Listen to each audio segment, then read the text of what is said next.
오늘 하나님의 말씀은 고린도전서 14장 20절로 25절, 제목은 지혜의 장성한 자다라는 말씀 가지고 함께 은혜를 나누시겠습니다.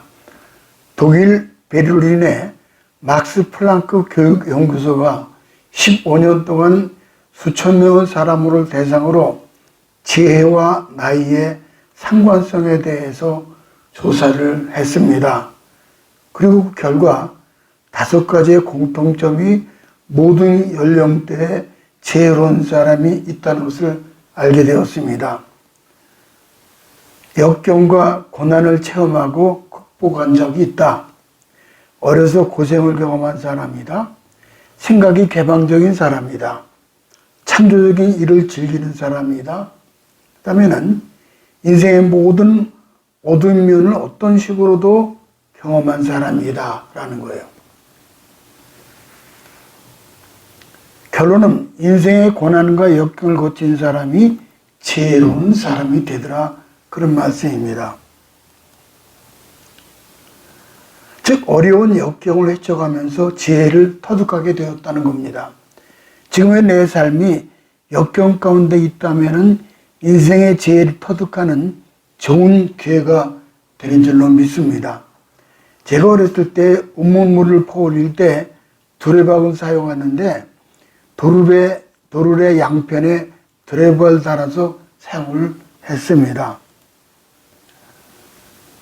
한쪽 드래박이 내려가면은 다른 쪽 드래박이 물을 담아 올라와서 쏟고, 또 물을 쏟은 드래박이 내려가면서 또 한쪽 드래박이 담아 온 물을 쏟습니다. 그 드래박이 서로 이렇게 말했다라고 가정해 보겠습니다. 부정적인 사람은 나는 정말 속이 상해, 항상 물을 가득 담아와서는 다 쏟아버리니 온전히 텅 비어 있단 말이야. 그렇죠? 긍정적인 사람은 나는 그렇게 생각하지 않아. 나는 항상 텅 빈 채로 내려가서 늘 물을 가득 채워서 올라오니 얼마나 감사해. 똑같은 드레박이지만은 부정과 긍정의 생각에 따라 한쪽은 늘 텅 비어 있고 한쪽은 늘 가득 차 있더라는 겁니다. 미국의 뛰어난 실력을 가졌지만은 아직 빛을 보지 못한 채 살아가는 화가가 있었습니다. 배고픔을 참지 못해서 $100 지폐를 공들여 그렸습니다. 전문가들도 차이점을 찾지 못할 정도로 아주 매우 정교했습니다. 그러나 상점 주인이 손에 물이 묻은 채로 돈을 받다가 번지는 잉크를 확인한 후 그 주인의 신고로 붙잡혔습니다. 그래서 위조지폐 범죄로 감옥에 갇히게 된 겁니다. 감옥에 들어간 뒤 전에 그려두었던 다른 그림 숙장이 경매에 올라갔는데 무려 15,000달러가 되는 높은 가격에 팔렸습니다. 이 화가는 $100를 그리느라 매우 오랜 시간을 투자했죠. 만약 이 화가가 위조지폐를 그릴 시간에 다른 그림을 계속 그렸다면 큰 돈을 벌었을 것입니다. 이 화가는 하나님 주신 놀라운 재능을 올바로 사용하지 못하고 푼돈을 위조하다가 인생을 망쳤던 겁니다. 하나님 주신 달란트를, 재능을 잘못 사용하지 말고 오직 주님을 위해 지혜롭게 사용하면 복을 받는 선한 도구로 사용을 하게 됩니다. 첫 번째, 지혜의 장성한 자. 첫째는 악에는 어린아이가 되라. 오늘 본문에 그러셨어요. 20절 상반절을 가볼까요? 형제들아, 지혜에는 아이가 되지 말고 악에는 어린아이가 되라. 어린아이란 말의 헬라어는 상반절에 있는 아이란 말과 다른 단어입니다. 어린아이는 헬라어 네피오를 뜻하는데 이것은 갓난아기 유아를 의미합니다. 이런 그림이죠. 갓난아기에게 얘 고스톱하자 해도 아기는 모르죠. 고스톱이 뭔지 알아요. 이제 갓난아기가. 또 우리 소주 한잔 하자 그럴 수도 있잖아요. 그 생후 3개월밖에 되진 아이가 뭘 합니까? 모르죠. 태어난 지 18개월밖에 되지 않은 유아, 이렇게 유아죠. 유아. 근데 우리 은행 털러 가자. 그래 보세요. 우리 은행 털러 가자. 애도 아기는 아무것도 몰라서 은행을 털 수 없습니다. 저는 어린이지만은 담배는 어린아이와 같습니다. 평생 담배를 한 개비도 피운 적이 없기 때문입니다. 담배 하면은 생명을 갉아먹는 독이라는 건 압니다. 그 연기가 머리를 아프게 하죠.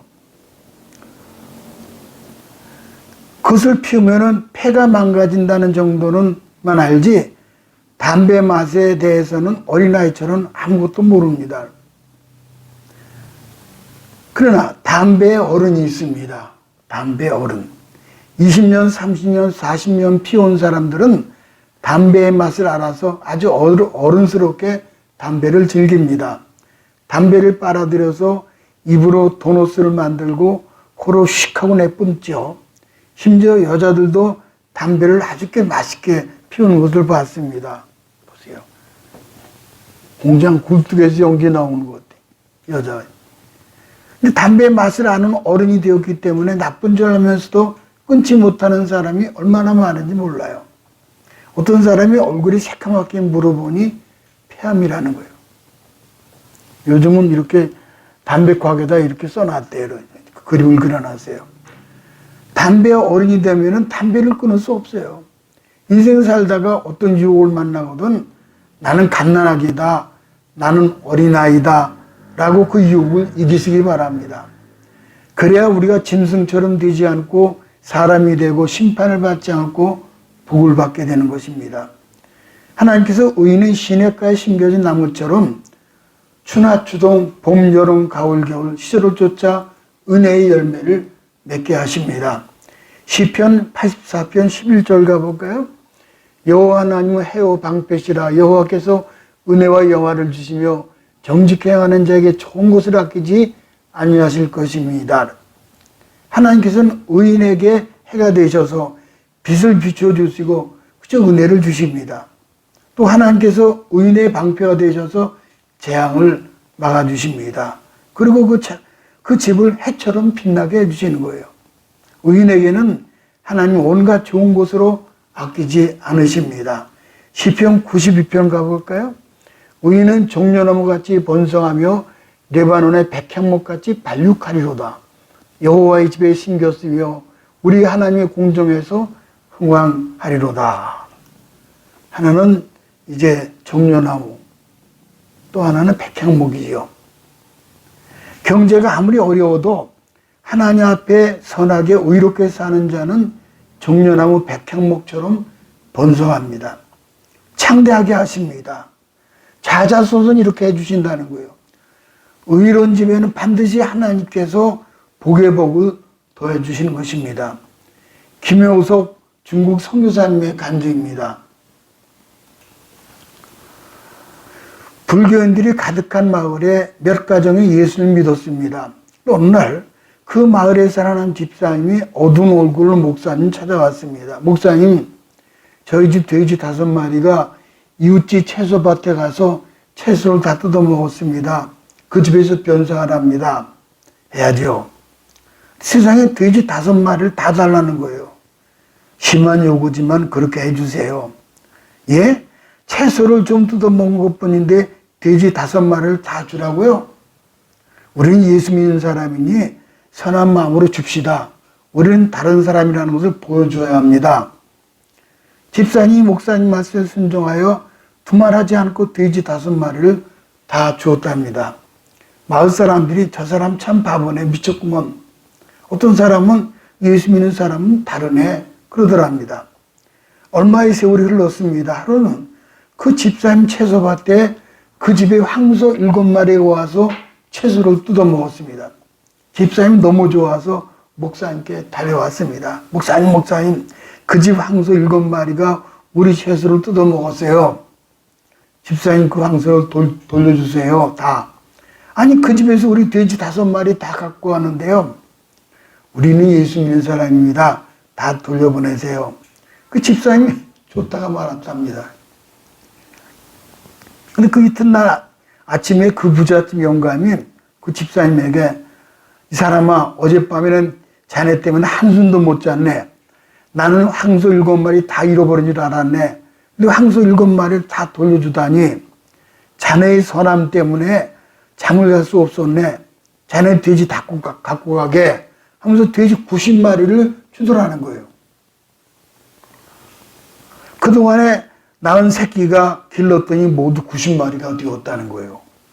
그 돼지 90마리를 그래서 다 가지고 왔다는 거예요.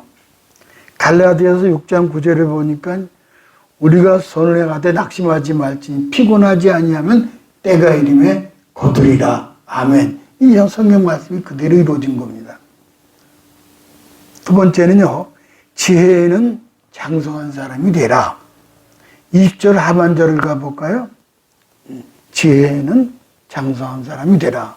그리고 2절을 또 보면은 방언을 말하는 자는 사람에게 하지 아니하고 하나님께 하나니 이는 알아듣는 자가 없고 영으로 비밀을 말함이라. 방언 기도는 성령께서 직접 우리의 입을 통해서 하나님께 기도해 주신 보혜사 역할을 하는 거예요. 다시 한번요. 방언 기도는 성령께서 직접 우리의 입술을 통하여 하나님께서 기도해 주시는 보혜사 역할이에요. 보혜사란 하나님께로부터 보냄을 받아 돕기 위해서 항상 곁에 계신 분이지요.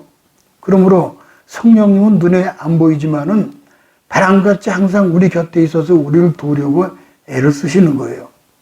이 보혜사 성령께서 우리를 위하여 직접 기도해 주는 것이 거의 방언 기도예요. 성령이 내 입술을 통해서 하나님께 기도하는 거예요. 그게 방언 기도예요. 이는 마치 어머니가 기도할 줄 모르는 어린아이 손을 잡고 있으나 말을 못해서 더듬더듬할 때 어린아이의 손을 덥석 잡고 대신 기도를 해주죠. 어린아이가 기도하는 것보다는 어머니가 유창하게 대신 기도해 주는 것이 하나님 앞에 훨씬 빨리 상달되는 것처럼 우리가 기도를 잘 못하는데 성령님께서 보혜사가 되어주셔서 직접 우리 입술을 통하여 방언으로 기도하면은 하나님의 은혜가 신속하게 임하게 되는 겁니다. 방언은 사람들을 들으라고 하지 않고 하나님 들으시라고 하는 겁니다. 그리고 방언은 비밀을 말하는 것이기 때문에 사람들은 알아듣지 못하고 심지어 마귀들도 그걸 알지 못합니다. 영으로 비밀을 말하기 때문에요. 방언은 오직 내 속에 있는 성령님이 나를 위해서 하나님께 비밀로 기도해 주시기 때문에 비밀 통로라고 그럽니다. 비밀 통로. 어떤 이들은 또 뭐 직통으로 통화한다. 그것도 맞는 말이죠. 비밀 통로. 영어로 비밀을 말하니 마귀가 못 알아들으니까는 얼마나 좋아요. 그렇기 때문에 방언은 우리에게 큰 유익이 됩니다. 로마서 8장 26절 27절 또 가볼까요? 이렇게 돼 있어요. 이와 같이 성령도 우리 연약함을 도우시나니 우리가 마땅히 기도할 바를 알지 못하나 오직 성령이 말할 수 없는 탄식으로 우리를 위하여 친히 간구하시느니라. 마음을 살피시는 이가 성령의 생각을 아시나니 이는 성령이 하나님의 뜻대로 성도를 위하여 간구하십니다. 아주 유명한 말씀이에요. 이 말씀이. 예를 들어서 재판 중에 피고가 법정에 불려가서 원고 측 변호사로부터 질문을 받습니다. 피고는 별로 학식도 없고 언변도 없어서 대답을 못하고 우물쭈물하고 몸을 비트며 당황합니다. 근데 피고 측 변호사가 턱 나섰어요. 엄청나게 조리 있고 유창하게 변호하기 때문에 원고 측에서 아무리 해도 이길 수 없게 되고 나중에 재판관이 피고 측이 무죄 석방되도록 선고를 내려주는 거죠. 얼마나 멋있어요. 이거 보세요. 이게 법정에서 있는 일이에요. 피고 측의 그 변호사가 이제 방어를 하는 식으로 성령께서 도우시는 거죠. 이렇게. 석방이죠. 이것이 보혜사의 일입니다. 이것이 방언의 유익이에요. 성령은 아버지 뜻을 알기 때문에 아버지 뜻에 합당하게 기도하는 거죠. 일반적으로 기도해서 응답받지 못해도 방언으로 기도하면 응답이 오는 것을 체험하게 됩니다. 뭘 어떻게 해줄지 모를 때 방언 기도하세요.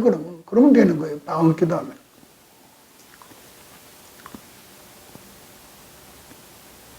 방언은 또 큰 시련을 당하여 기도 못할 고난에 처할 때 또 아주 유익을 주지요. 우리를 돌아보면 너무 기가 차면 말이 안 나올 경우가 있죠. 15절 볼까요? 그러면 어떻게 할까? 내가 영으로 기도하고 또 마음으로 기도하며 내가 영으로 찬송하고 또 마음으로 찬송하리라. 이게 무슨 말씀입니까? 우리가 보통 옛날에는 아주 철학기도를 했잖아요. 2시간만 말로 기도하고 나면 할 말이 없어요. 그러나 방언 기도는 다르죠. 방언은 내가 노력해서 하는 것이 아니고 성령이 직접 내 입을 통해서 하는 것이기 때문에 방언은 오래도록 기도합니다. 그러다가 내가 내 말을 할 수 있을 때는 기억이 돌아오면 방언을 그치고 또 내 말로 기도하고 또 방언을 기도하고, 그래서 바울은 내가 어떻게 할까? 말로서 기도하고 영어로 기도하고 찬송도 말로서 찬송하고 찬송을 모르면 방언도 찬송만 되는 거예요. 권사님 한 분이 서울 종로에 살았는데 남편은 경찰서 형사였답니다. 남편이 교회를 안 나오고 권사 혼자 예수를 믿었는데 기도회가 있어서 집 문을 잠그고 나왔죠. 길에서 갑자기 가는 도중에 마음이 짓누르고 큰 일이 생길 것 같아서 위협을 느꼈습니다. 그러다가 기도하고 싶어서 못 견디는 거예요. 아이고 하나님, 엎드렸는데 성령이 강하게 기도하라고 하시는지 기도할 자리가 없더라는 거예요. 그래서 할 수 없이 길 가다가 가로등 옆에 쪼그리고 앉아서 입을 있는 힘을 다해서 몸을 떨면서 방언 기도를 했다는 거예요. 한참 기도하고 나니까는 속이 시원해서 눈을 떠보니까는 구경꾼들이 삥 둘러싸서 내려다보고 있더라는 거예요. 웬 이상한 여자가 뭐 이상한 말 하더라는 거예요. 그 기도회를 마치고 집에 돌아가니까는 아유 큰일 났습니다. 도둑이 들어와서 난장판을 열어놓은 거예요. 대문을 활짝 열어놓고 안방문이 다 열렸는데 서랍도 열리고 옷가지가 여기저기 흩어져 있는 거예요. 어지럽게. 아이고 나 이제 죽었다. 왜냐하면 서랍 안에 금붙이게 좀 있고 돈도 좀 있었기 때문입니다. 많이 잊어버리게 되면 남편에게 맞아 죽을 입장이에요.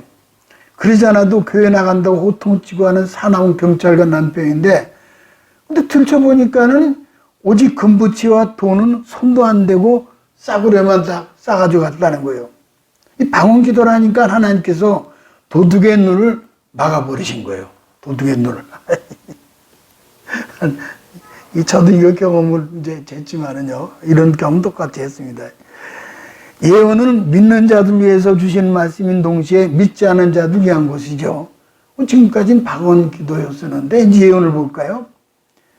예언은 믿는 자들 위해서 주시는 말씀인 동시에 믿지 않은 자들 위한 거죠. 예언에 대해 무식한 사람이라도 예언이 맞는 것을 보면은 하나님께 참으로 살아계시다는 것을 알게 됩니다. 하나님은 두려워하여 하나님 앞에 엎드리게 되는 거예요. 예언은 정말 너무너무 귀한 거죠. 열왕기하 5장 1절로 3절 가볼까요? 아람 왕의 군대 장관 나아만은 그 주인 앞에서 크고 존귀한 자니 이는 여호와께서 전에 저로 아람을 구원하게 하셨습니다. 큰 용사나 문둥병자더라. 작은 계집 아이를 하나를 사로잡음에 저가 나아만의 아내의 소정들더니 선지자 앞에 계셨으면 저가 그 문둥병을 고치리이다. 이런 그림이에요.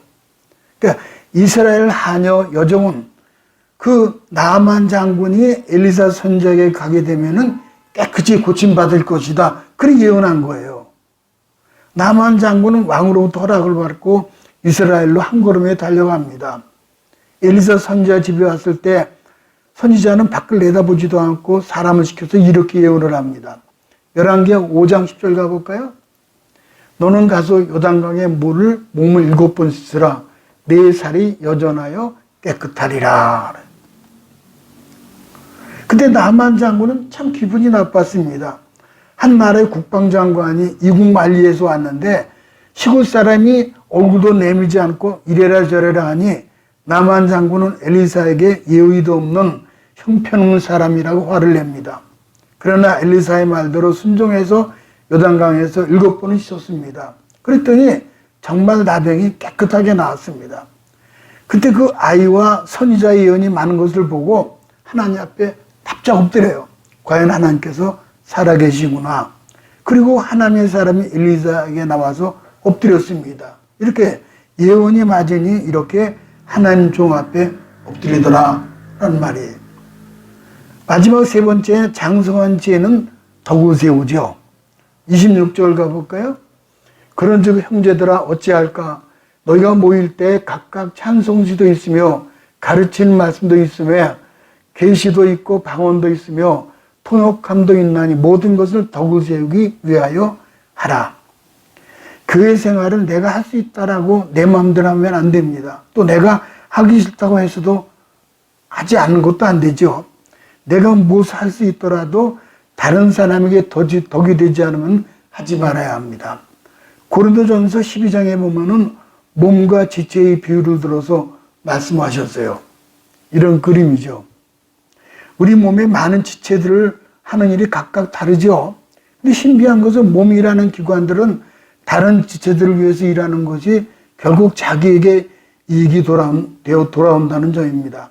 음식 먹을 때 손이 연실 입에다 갖다가 이제 음식을 갖다 넣어주죠. 음식을 넣어줄 뿐 손은 자기는 아무것도 취하는 것이 없어요. 그러나 결국 자기에게 힘을 가져다 주죠. 눈은 무엇을 살피고 보는 일을 하죠. 근데 자기를 위하여 무엇을 보는 것이 아니라 다른 지체를 위해서 보죠. 다리는 걸어가는 일을 하잖아요. 그런데 자기를 위해서 걸어가는 것이 아니라 다른 지체를 위해서 걸어갑니다. 그런데 눈이 피곤하다고 해서 눈을 걸어가면서 눈을 감다면은 온몸이 구덩이에 빠지는 거죠. 입이 먹기 싫다고 벌리지 않는다면 너도 죽고 나도 죽는 겁니다. 우리가 교회에서 열심히 봉사하는 것이 전부 내게 유익이 되어 돌아오는 거죠. 너도 살고 나도 삶으로 교회는 정말 천국으로 변하게 되는 것입니다.